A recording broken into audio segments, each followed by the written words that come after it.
Hello there, my name is Anna Nichenko, and now we will unveil the top news of recent days. This night, Russians made out a massive drone attack on Kharkiv and the Kharkiv region. There were 4 hits in the Novobovarsky district of the city. Residential buildings, shops, trade pavilions, pharmacies, cars and a medical facility were damaged. And when specialized services arrived on the scene to eliminate the consequences, the occupiers struck again. As a result, 3 rescuers and 1 civilian woman died. 12 more people were injured. Just look at how the rescuer reacts to the events in Kharkiv.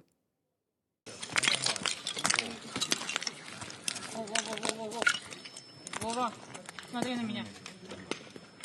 Вов, меня слышишь? Вова, тихо.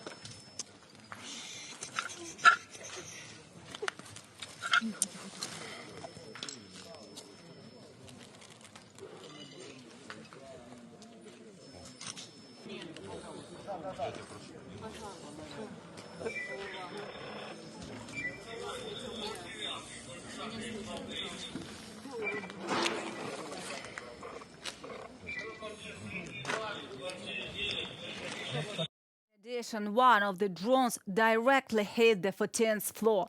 Recently, the Russians have concentrated their strikes with missiles and drones specifically on Kharkiv. And on their TV channels, they directly declare that they want to create a humanitarian disaster in the city so that all civilians leave the city. And after that, does anyone have doubts that Russia is a terrorist country? In general, recently the question arises as to how you, the people of the Western world, explain Russia's attacks on Ukraine to yourself. Well, that is, just think about why the Kremlin, what is their purpose, and think, do you support such actions? And if you don't support it, then why is it so difficult for Ukraine to get military equipment to fight against the occupiers? Because our soldiers hold the front due to their courage, devotion and self-sacrifice.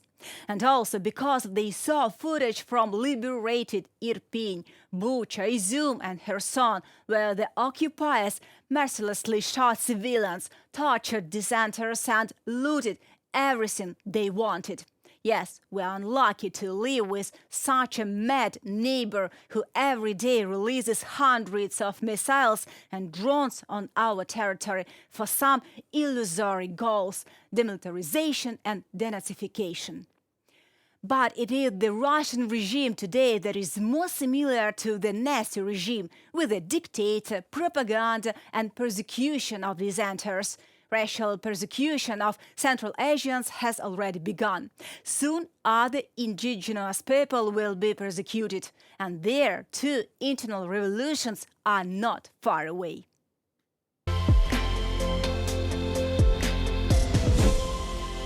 The North Atlantic Alliance is 75 years old. As of today, there are 32 countries in this military political union. Sweden has joined the bloc just recently, and we hope that soon NATO will expand even further to the east and that Ukraine will take a worthy place in it.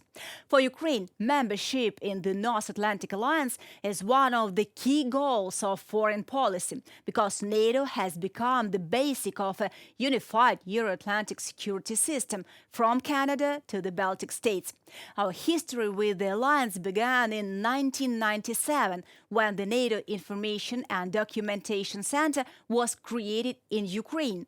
At the Madrid summit, the president of Ukraine, Leonid Kuchma, signed the Ukraine-NATO Charter, and the mission of Ukraine to NATO was opened at the headquarters of the alliance.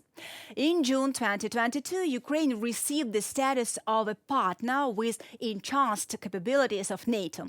Also, in general, our state's cooperation with the alliance has been ongoing since the 90s. joint military exercises, rehabilitation of Ukrainian military personnel abroad, implementation of NATO standards in the security and defense sector of Ukraine.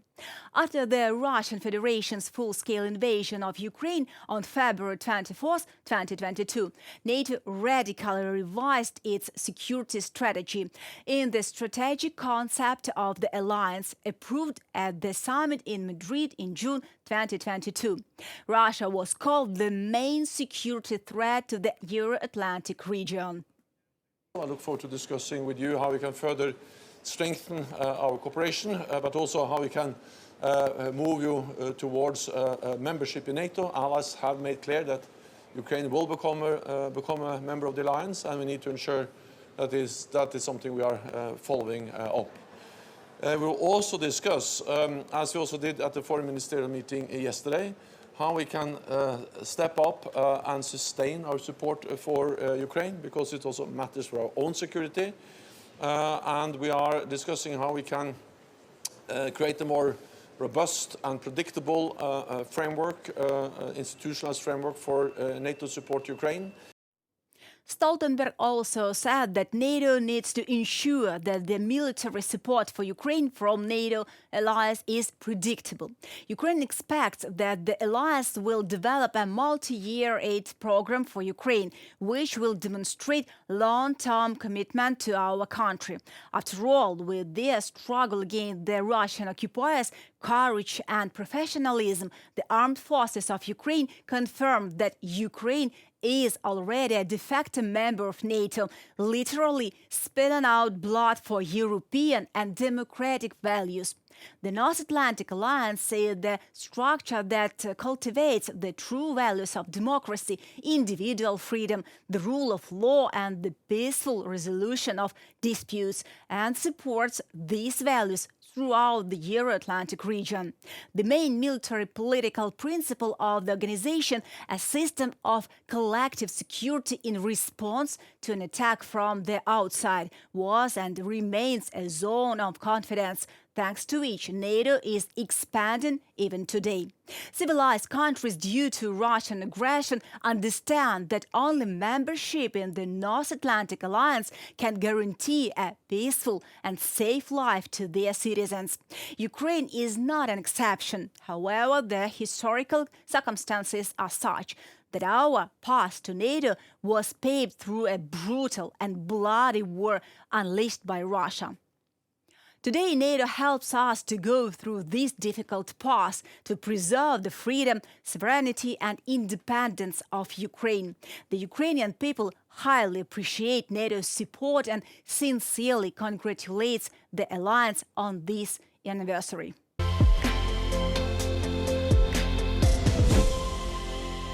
Russia is preparing to mobilize 300,000 troops by June the 1st, Volodymyr Zelensky said. He didn't specify whether he meant the information that a new wave of mobilization for the war with Ukraine will be announced in Russia, or that 300,000 people will be recruited by other means. However, I will remind you that the spring draft began in Russia on Monday.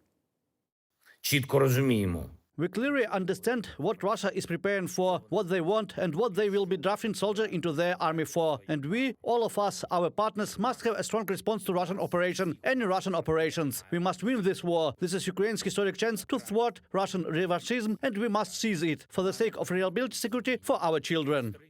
And a soldier who entered the Russian army doesn't live there. The Ministry of Defense will find a way to leave: contract, barrier squad, or simply bribery. For example, the Cuban authorities promised $1 million rubles for signing a contract for army service.